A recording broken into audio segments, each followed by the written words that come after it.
हैं दोहा क्रमांक 181 पर। इसके पूर्व हमने देखा कि रावण कैसे अपने लोगों को समझा रहा है, अपने पुत्रों और सैनिकों को, कि हमें ब्राह्मणों को दुर्बल करना है, देवताओं को यज्ञ में हराना है। तो जहाँ यज्ञ हवन वगैरह हो रहे हों वहाँ जाकर बाधा डालना है। क्षुधाहीन बलहीन सुर सहज ही मिली यहीं आई, तब मारियहूँ के छाणियहूँ भली भांति अपनाई। सियापति रामचंद्र की जय, पवन सुत हनुमान की जय। मेघनाद कहूँ पुनि हकरावा, दीन सीख बलु बयरु बढ़ावा। जे सुर समर धीर बलवाना, जिनके लड़वे कर अभिमाना। तिनहि जीत रन आने सुबांधी, उठ सुत पितु अनुशासन कांधी।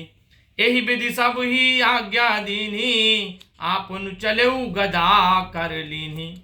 चलत दसानन डोलत अबनी, गरजत गर्व स्रवहि सुर रवनी। रावण आवत सुनेउ सकोहा, देवन तक मेरु गिरी खोहा। दिगपालन के लोक सुहाए, सुने सकल दसानन पाए। पुनि पुनि सिंह नाद करि भारी, देई देवतन गारी पचारी। रन मद मत फिरई जग धावा, प्रतिभट खोजत कतहु ना पावा। रवि शशि पवन वरुण धन धारी, अग्नि काल जम सब अधिकारी। किन्नर सिद्ध मनुज सुर नागा, हटि सब ही के पंथ ही लागा। ब्रह्म सृष्टि जह लगी तनुधारी, 10 मुख बस बर तीनर नारी। आय सुकर ही सकल भय भीता, न वही आई नित चरण विनीता। रावण ने बोला अपने सभासदों से कि जब ब्राह्मणों को भोजन नहीं मिलेगा और उनके यज्ञ और हवन पूरे नहीं होंगे, तो उस यज्ञ और हवन से जो देवताओं को शक्ति और भोजन प्राप्त होती है वो नहीं मिलेगी, और भूख से दुर्बल और बलहीन होकर देवता सहज ही में हमसे आकर मिलेंगे। देखिए मित्रों, यहाँ रामचरितमानस में बताया गया है कि जो देवता होते हैं उनका जो भोजन होता है, हमारे द्वारा किए गए हवन से उनको भोजन प्राप्त होता है। तो हम अगर हवन नहीं करेंगे तो देवी देवता भूख प्यास से सहज कमजोर हो जाएंगे और आके रावण से आ मिलेंगे। तब उनको मैं मार डालूंगा अथवा भली भांति अपने अधीन करके छोड़ दूंगा।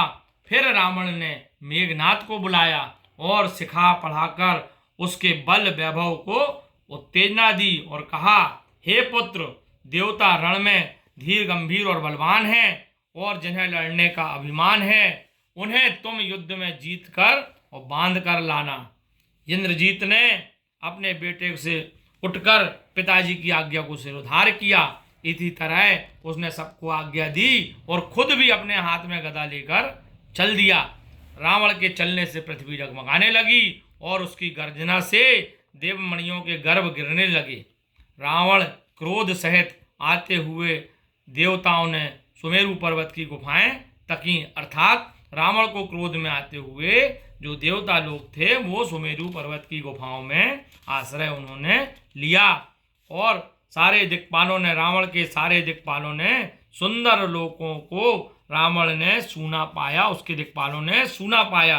कहीं कोई नहीं नजर आ रहा था। रावण बार बार भारी गर्जना, सिंह के समान गर्जना करके देवताओं को ललकार ललकार कर गालियां बक रहा था। रण के मद में मतवाला होकर वह अपनी जोड़ी का योद्धा खोजता हुआ पूरे संसार भर में दौड़ता फिरा, परंतु रावण को उससे युद्ध करने लायक कोई योद्धा कहीं नहीं मिला।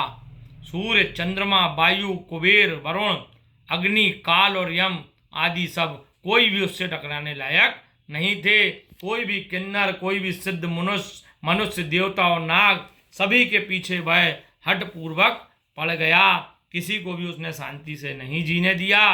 ब्रह्मा जी की सृष्टि में जहाँ तक शरीरधारी स्त्री पुरुष थे, सभी रावण के अधीन हो गए। डर के मारे सभी आकर उसकी आज्ञा का पालन करते थे और नित्य आकर नम्रता पूर्वक उसके चरणों में सिर नवाते थे। बोलिए राजा रामचंद्र सरकार की जय।